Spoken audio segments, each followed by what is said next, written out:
Hello everyone and welcome. Today I'm going to give the ninth and final part of the history of Omega from the Bad Batch. The Bad Batch made their way back inside and ran down the halls of Tipoca City as the city was being bombarded. However, a nearby explosion caused the main facility to start to sink below the waves, forcing the group to slide downward.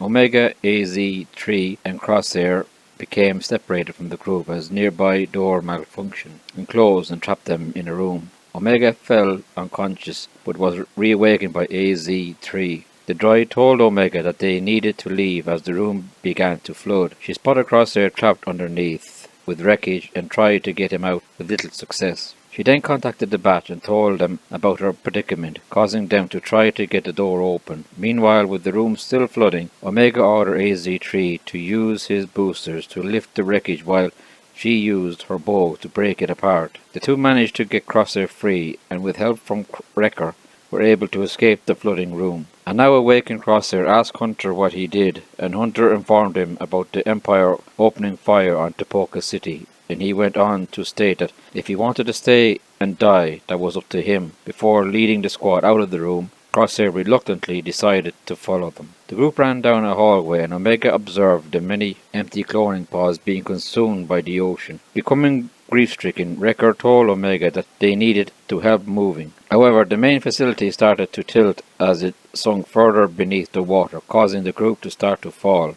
Hunter ordered the group to grab hold onto something, holding onto pieces of the destroyed hallway. AZ-3, who got hit by debris and shut off, fell down but was caught by Omega. The main facility finally reached the bottom of the ocean.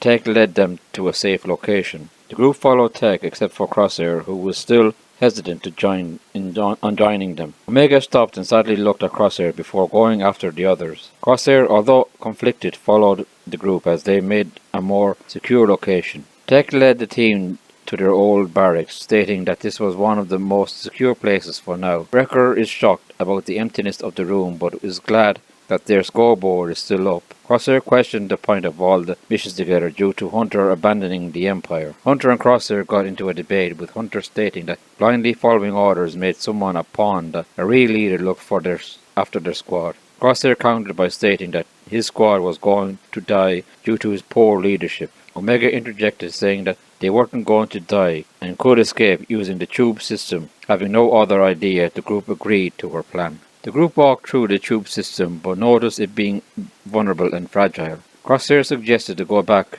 but AZ-3 told him that this was the only way out. Wrecker became annoyed with Crosshair and stated that he never went looking for them and that they would have welcomed him back to the squad.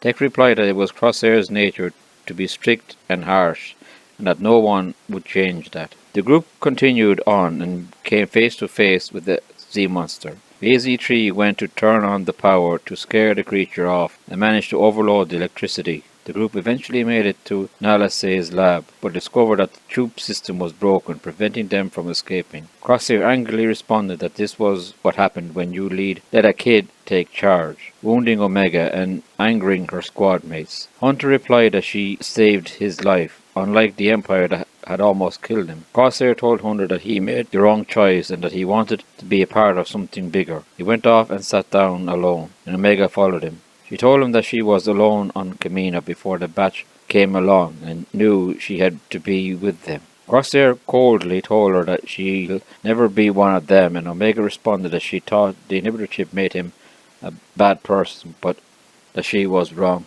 The group decided to use the pause in the laboratory to get to the surface, despite not being able to control their ascent once they got in the water. Crosshair suggested using AZ-3 to guide them, and the droid agreed with the plan despite his power running low. The group planted bombs along the glass wall and got inside the tubes. Then Omega pushed the button to detonate the explosive.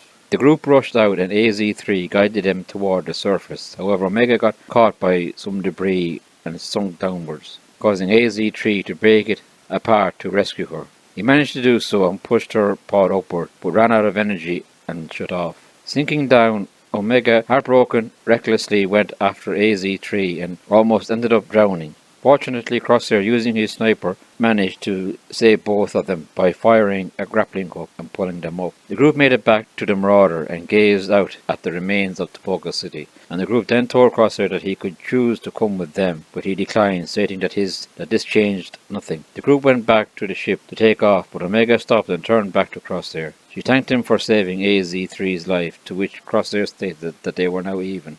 Omega then told him that he was still her brother, and as well as hers. Despite everything, she then departed, and the Bad Batch, and they flew away from Kamino, leaving Crosshair behind for the second time. That's it for this episode. I hope you liked and enjoyed this series of Omega's history. Please leave a comment below. Please also like, share, and subscribe to my channel. And until the next time, may the Force be with you.